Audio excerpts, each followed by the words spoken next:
بسم اللہ الرحمن الرحیم۔ ایک عورت بہت خوبصورت تھی، وہ ایک جگہ کھڑی تھی۔ ایک نوجوان کا وہاں سے گزر ہوا تو نوجوان کو پسند آ گئی۔ نوجوان نے کہا کہ کیا تم میرے ساتھ شادی کرو گی؟ تو لڑکی نے کہا کہ تم میری ایک شرط ہے وہ پوری کر سکتے ہو۔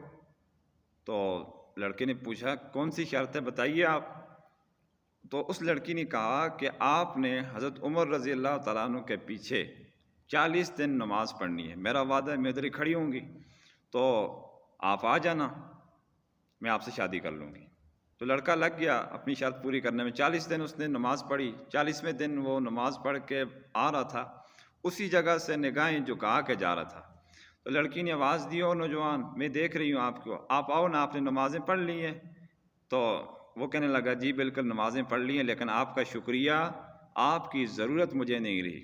حضرت عمر رضی اللہ تعالیٰ عنہ کی نماز میں یہ تاثیر تھی، ان کی امامت میں، ان کی نماز میں یہ تاثیر تھی کہ ایک نمازی اور ایک مقتدی ان کا، وہ اس طرح کے جو خیالات تھے اس کے، اگرچہ اس نے شادی کی آفر کی، کوئی اتنی غلط تو نہیں، لیکن دل کی دنیا بدل گئی حضرت عمر رضی اللہ تعالیٰ عنہ کی نماز کی برکت سے۔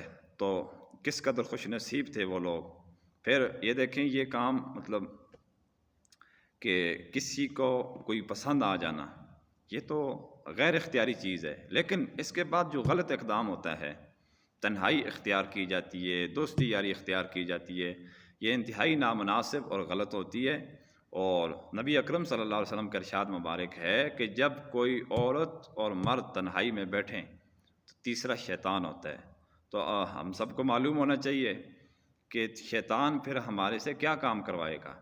تو یہ کالج ہیں، یونیورسٹیاں ہیں، یہ جتنی بھی جگہ ہیں تعلیم کی، تو ان کے اوپر ماں باپ کو نظر رکھنی چاہیے، تجسس کرنا چاہیے کہ یہ بچیاں اور بچے خدا نخواستہ یہ کس طرح جو ہے نا وہ تنہائی میں رہ رہے ہوتے ہیں۔